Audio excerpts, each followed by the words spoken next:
আমার অন্নপূর্ণা ফর্মে দেখিয়েছে রিজেক্ট।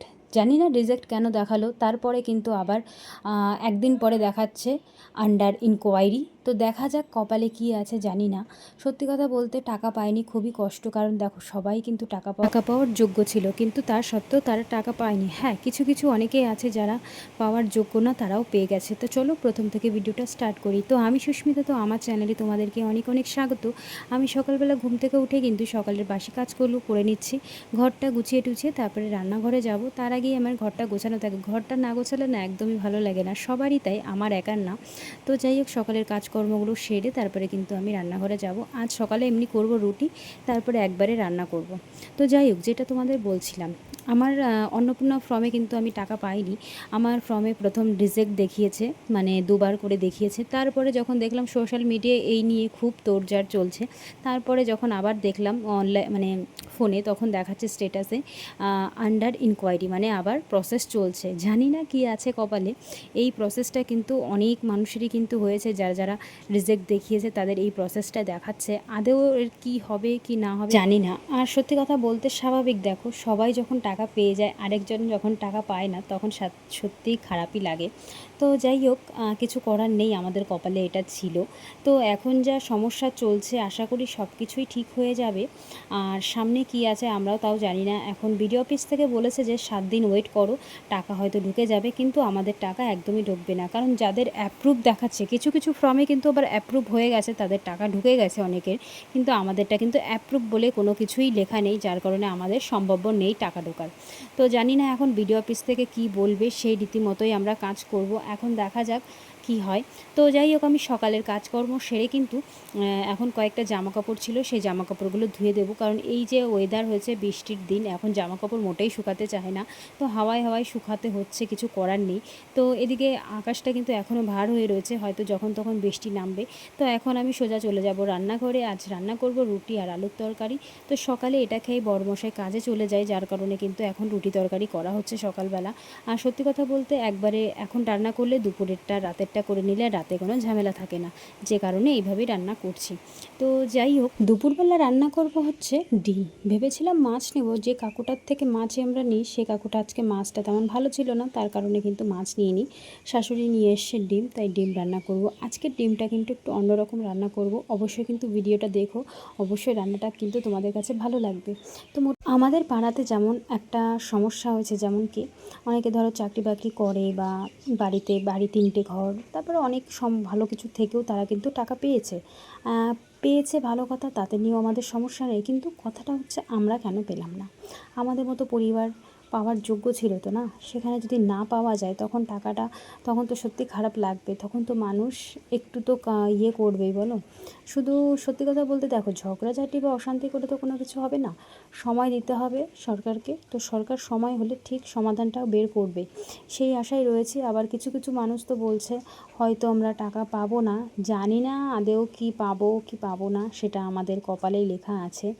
কী আছে কপালে আরও নিজেও জানি না। আর সত্যি কথা বলতে অন্নপূর্ণার ফর্ম আমার একটু সমস্যা ছিল। আমি মনে করছি আমার হয়তো রিজেক্ট হতে পারে, কারণ নামের বানান ভুল থাকলে, আধার কার্ডের নাম ভুল থাকলে, অনেক কিছুর কারণেই কিন্তু এই জিনিসটা হয়ে থাকে। আর সেই কারণে হয়তো আমার এই জিনিসটা হয়েছে। এখন আমি জানি না আদৌ কী হবে কি না হবে, আমি একদমই জানি না। যেটা হবার সেটাই আমাদের সাথে হবে। তো যাই হোক, সকালবেলা করেছি হচ্ছে রুটি। আজকে রুটিগুলোও কিন্তু খারাপ হয়েছে, যেহেতু মন মানসিকতা ভালো না। কটা দিন ধরে ওই একই গান গেয়ে যাচ্ছে সবাই, টাকা পাবো কি পাবো না। স্বাভাবিক, 3,000 টাকা তো আর কম না। সবাই চাইবে সরকারের টাকা সে যেন পাক। হ্যাঁ, যদি আমি পাওয়ার যোগ্য না থাকতাম তাহলে আমাকে দিতে হতো না, আমি সেটা চাইতামও না। যোগ্য যখন আছি, অবশ্যই আমাদের পাওয়াটা দরকার। শুধু আমি না, প্রত্যেকটা মেয়ে বউ সবারই পাওয়ার দরকার। তো যাই হোক, আমি এদিকে বানিয়েছিলাম রুটি, খাওয়া দাওয়া করে নিয়েছি। এসেছি হচ্ছে একটু আমার ননদিনীর বাড়ির সামনে, এখানে একটু ফোনে তোমার আপডেট দেওয়ার জন্য। কি বলবো, আমাদের বাড়িতে একটু নেট পায় না, জানো তো। কোনো কিছু ডাউনলোড বসাতে পারি না। যখনই কোনো কিছু ডাউনলোড বসাতে হয়, একটু রাস্তায় গিয়ে বসাতে হয়। আর এই যে গাছটা দেখতে পাচ্ছ, পেঁপে গাছ, এই গাছটায় কিন্তু পেঁপেগুলো এখনও ছোট্ট ছোট্ট রয়েছে, বড় হয়নি। আর পুঁই শাক দেখেছো কত সুন্দর হয়েছে। তো নেক্সট পুঁই শাক রান্না করব, কুমড়ো দিয়ে, বড়ি দিয়ে, কিন্তু বেশ ভালো লাগে, নিরামিষ।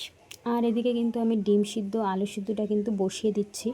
আর এই ডিমটা রান্না করব কিন্তু আজকে একটু অন্যরকম। তো চলো তোমরা ভিডিওটা দেখতে থাকো, কেউ কিন্তু স্কিপ করো না, তাহলে কিন্তু বুঝতে পারবে না। তো এদিকে দেখো আমার ডিম সিদ্ধ কিন্তু হয়ে গেছে। এক একটা করে কিন্তু ডিমগুলো আমি সিদ্ধ করে ডিমগুলো একটু ছুলে নেব। আর ডিম ছুলতে আমার কিন্তু ভীষণ ভালো লাগে। আমি প্রায় 100টা 200টা ডিমও ছুলেছি এক সময়, যখন আমার দিদা রান্না করতো স্কুলে, তখন কিন্তু টিফিনের সময় এই জিনিসটা করতে হতো। মানে টিফিন করতে হলে সেসব কাজগুলো পেতো, তখন কিন্তু এই ডিম ছোলাটা আমার কাছে খুব ভালো লাগতো। আর আমি ছুলে দিতাম প্রায় 100 200 300টা একসঙ্গে। তো যাই হোক, এদিকে কিন্তু এক একটা করে ডিমগুলো ছুলে নিচ্ছি। আর ডিমটা আজকে কেমন রান্না করব তোমাদের সঙ্গে বলি। মশলা যেরকম আমরা দিই, পেঁয়াজ রসুন আদা অল্প পরিমাণ, কিন্তু বেশি না, সেগুলো কিন্তু তেলে একটু ভেজে নেব। এই যে তেলে কিন্তু ভাজা ভাজা করে সুন্দর করে কষিয়ে তারপরে কিন্তু টমেটোও দেবো সাথে। টমেটো কিন্তু মাস্ট তোমার দিতেই হবে, টমেটো না দিলে কিন্তু ভালো লাগবে না। টমেটো দিয়ে সুন্দর করে ভাজা করে একটু সামান্য হলুদ লবণ দিয়ে কিন্তু সেটা আমি পেস্ট করে নেব। আর এই রান্নাটা আমি শিখেছি হচ্ছে আমার মায়ের থেকে। ভীষণ ভালো লেগেছে জানো তো। তোমরা ট্রাই করে দেখতে পারো। একটু ইউনিক ডিমের ঝোল। আমরা তো সাধারণত মশলা বেটেই রান্না করেই খাই, সাধারণ যেরকম হয়, কিন্তু এইভাবে যে এতটা ভালো লাগবে ভাবতে পারিনি। তো আজকে করলাম। নেক্সট যখন ডিমের ঝোল করব এইভাবেই রান্না করব। তো দেখো মিক্সিতে কিন্তু সুন্দর করে মশলা দিয়ে মানে মিক্সিতে বেটে নেব। ভেবেছিলাম যে হাতে বাটবো, কিন্তু হাতে আর বাটিনি, কারণ হাতে বাটতে গেলে অনেকটা সময় লাগবে, যার জন্য কিন্তু হাতে আর বাটিনি। আর এদিকে কিন্তু এক এক করে ডিমটা ভেজে নিচ্ছি। আর ডিমটা সুন্দর করে ভাজা হয়ে গেলে, ডিমটা কিন্তু জানো তো অনেকে আছে বেশি ভেজে ফেলে, বেশি ভেজে ফেললে কিন্তু একদমই ভালো লাগে না। একটু আলতো আলতো লাল লাল ভাব থাকবে সেইভাবে। আর সাথে কিন্তু একটা রসুন দিয়েছিলাম, ভাবছিলাম কষানোর সময় তো বেশি সময় লাগবে না, যার কারণে ডিম রসুনটা ভেজে নিয়েছিলাম, গলতে নাও পারে। তারপর যাই হোক, ডিমটা ভাজা হয়ে গেলে ওই তেলেই কিন্তু শুকনো লঙ্কা, তারপরে তোমার 2টো এলাচ দিয়ে জিরে দিয়ে মশলাটা কিন্তু ভাজা মশলাটা আর একটু সামান্য ভেজে ডিম আলু দিয়ে কষিয়ে কিন্তু জল দিয়ে দেবো। হয়ে গেল মোটামুটি আমার ডিমের ঝোল। এইভাবে খেতে যে কতটা ভালো লাগে সেটা আমি তোমাদের বলে বোঝাতে পারবো না। খুবই ভালো লাগে, তোমরা ট্রাই করে দেখতে পারো।